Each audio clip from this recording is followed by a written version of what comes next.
Sheikh Hamdan had always lived under the eyes of the world, and every choice he made was followed closely, sometimes admired and sometimes criticized.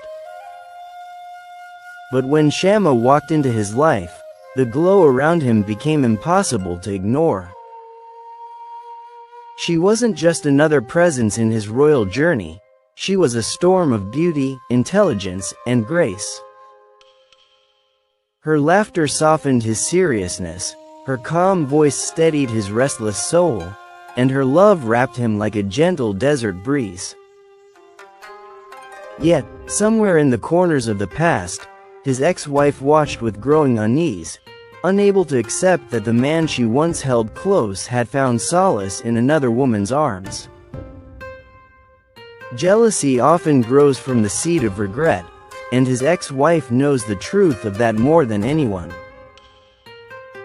She had once believed that no one could replace her, that the crown and the throne made her untouchable. But when she saw Shamma by his side, her confidence cracked. The way Hamdan looked at Shamma was different, so genuine, so raw, and filled with the kind of admiration he never once showed in public before. Every smile they shared, every secret glance, pierced through her pride, reminding her of what she had lost forever. For Shamma, jealousy was no secret.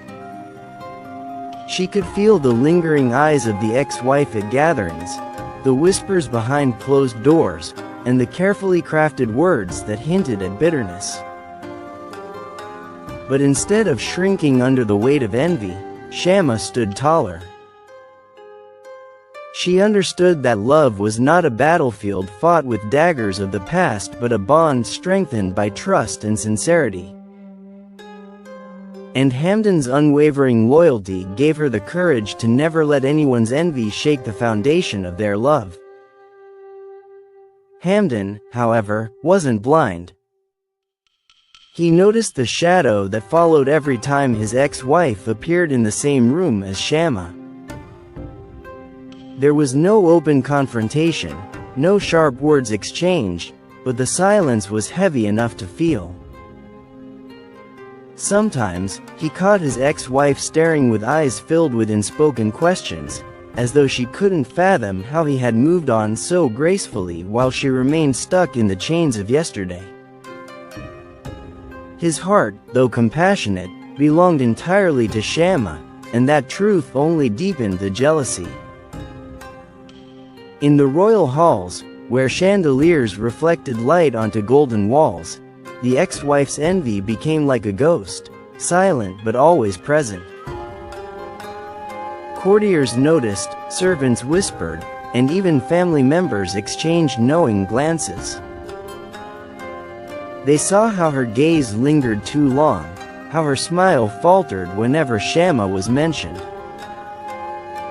Yet, Shamma remained dignified, never lowering herself to rivalry, never showing weakness, for she knew her worth was not measured by comparison but by the depth of the love Hamdan poured into her life.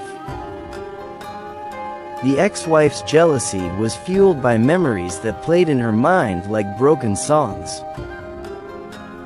She remembered his poetry, once dedicated to her, his voice reading words that made her feel immortal. But now, those same verses belonged to Shamma. Every new poem Hamdan shared with the world carried her name hidden within metaphors, her presence etched between the lines.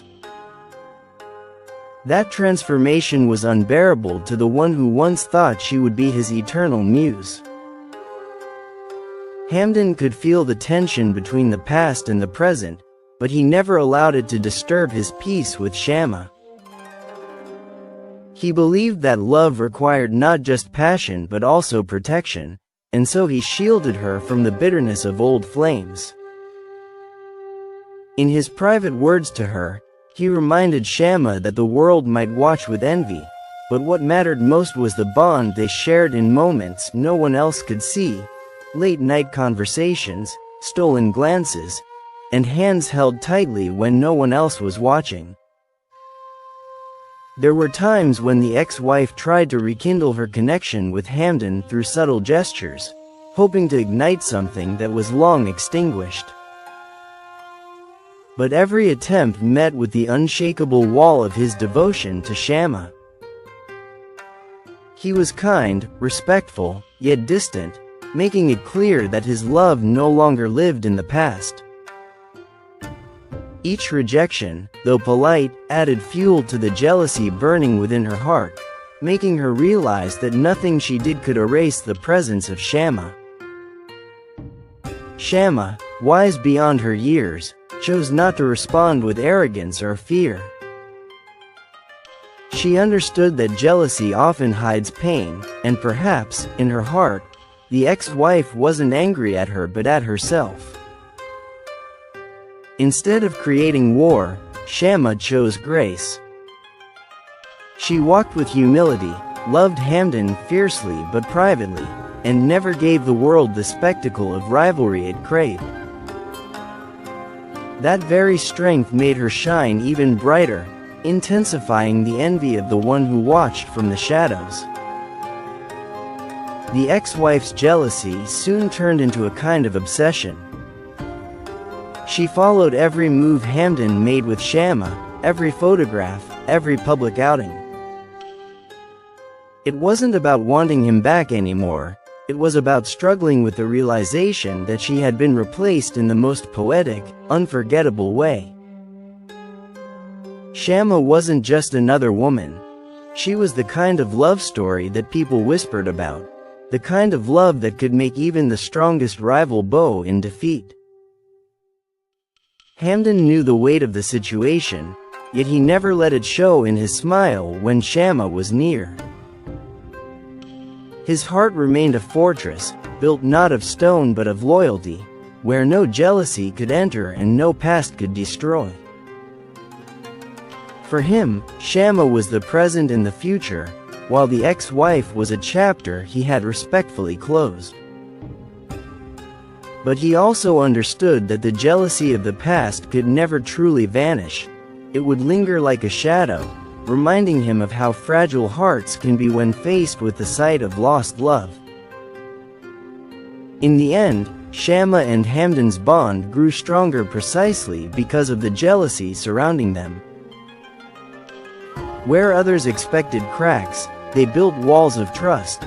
Where envy hoped to sow doubt, they planted deeper roots of love. The ex-wife's bitterness, though painful to witness, became a silent witness to the fact that their love was too powerful to be shaken. The ex-wife, still proud, never admitted her jealousy openly, but everyone knew. Her silence spoke louder than words, her stare sharper than knives. Yet, for all her envy, she could not touch what Shamma and Hamdan had.